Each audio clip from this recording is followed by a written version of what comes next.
I'm very excited to bring up Dawn. She's our events coordinator. If you have anything to do with our fair booths during the summer, Dawn is definitely somebody you have talked to or will talk to because she is extraordinary about that. She also has been running our oratory contest for a number of years, and she's going to come up and introduce to the 2020 oratory contest winner. Pigs. That's what I was going to say. Do you want me to go? Thank you, Liberty. And now for our oratory contest announcement. First, I want to thank all of our judges who helped us this morning. I'd like you to stand. We had Dr. House, who's already had to leave, but he was a big help this morning. We had Serena Brophy, and we also had Dr. George Middlecoff. Can we give them a round of applause, please?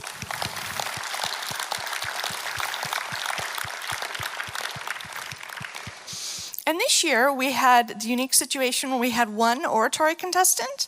His name is Nicola Susette. And I'd like to introduce him. He's down here in the front. Do you want to wave to everybody?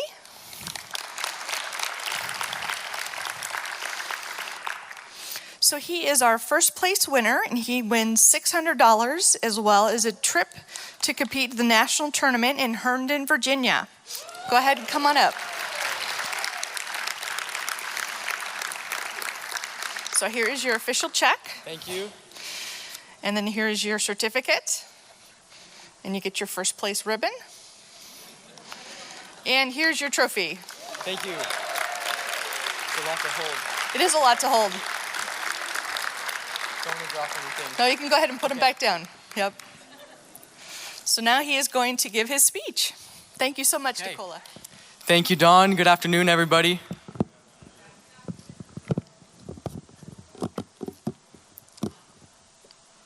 The price of a life is $10 million. This is decided by the United States government. Dangerous conditions exist on the road and in workplaces that cause the deaths of a certain amount of people every year. These dangerous conditions can be reduced at a cost. To save lives, the U.S. must spend money. To save more lives, the U.S. must spend more money. But because there exists a limited amount of money in the economy, the government must decide how much they are willing to spend to save each person. They call that amount the value of a statistical life, and various government agencies set it at up to $10 million. For example, right now Oregon debates rear seatbelt alarm legislature. They will compare this to the value of a statistical life. If these alarms are predicted to save 10 people and cost $100 million, they will consider it worth it, and they will put in place those alarms. But they will not put them in place, and they will not save those 10 people if the alarms will cost $101 million. See, we know life is priceless. The greatest people to live, the saints like Mother Teresa and Vincent de Paul, have shown us this. They have lived their whole lives working to save people. Our Lord died to show us that a human life is worth the price of God. That's what the pro-life movement believes. But we live in a country where the government has put a monetary value to our lives. But it is we who set the value of a statistical life. When the government agencies set it, they report on how much we, the people, are willing to pay in added taxes or burdens on businesses to save each additional person.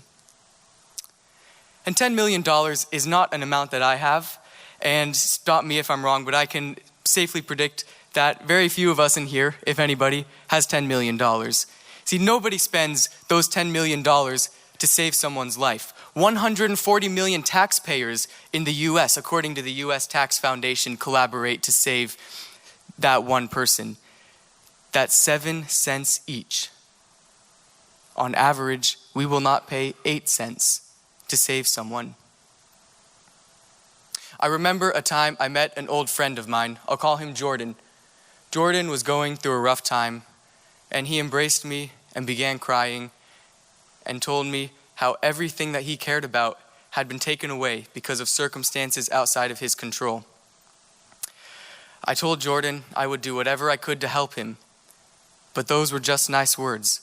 I looked down at all the nice things I was wearing and the nice things around me and noticed how much money I had spent superfluously for myself that I could have used to help Jordan.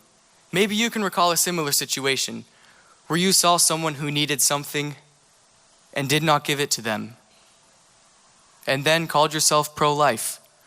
See, there are so many people who need something and so many people who do not give it to them when they can. And people die. In this country, people die legally through abortion.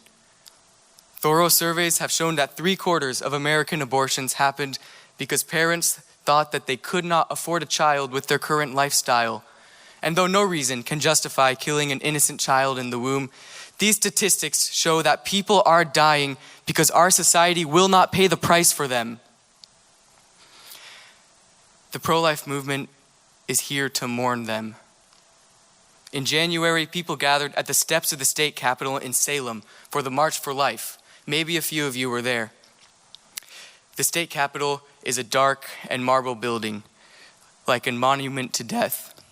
And the host, Representative Bill Post, stood outside the walls of that building and lamented that in the United States, 61 million babies have died through abortion. Can you imagine 61 million? That's as if the populations of Arizona, California, Oregon, Idaho, Montana, Washington were dead, gone. The host said, "Lord, have mercy." People came to the marches around the country with guilt. There were people there who had had an abortion, who had not raised those dead children. There were people who had not donated enough time and money to pregnancy help centers to support those dead children.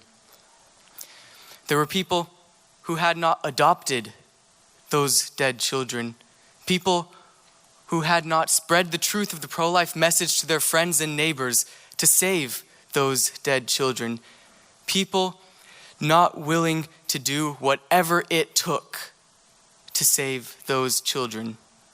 I am one of those people. Our Lord says, "What good would it be for someone to gain the whole world, yet forfeit their soul?" But souls are dying because people will not forfeit the world. Unless we are willing to give away anything and everything to save someone, we have put a value of a statistical life on the people around us. But the saints have shown us that it does not need to be this way. The saints have spent their lives for their neighbors. They didn't know whom they would help or how they would help them, but they believed that if their lifelong toil saved just one fetus of one girl outside the abortion building, it was worth it. They are pro-life. So be the Mother Teresa's, be the Vincent de Paul's, be like Jesus. Remember that we are priceless, and try to make the price you would pay for a life a little higher. Thank you.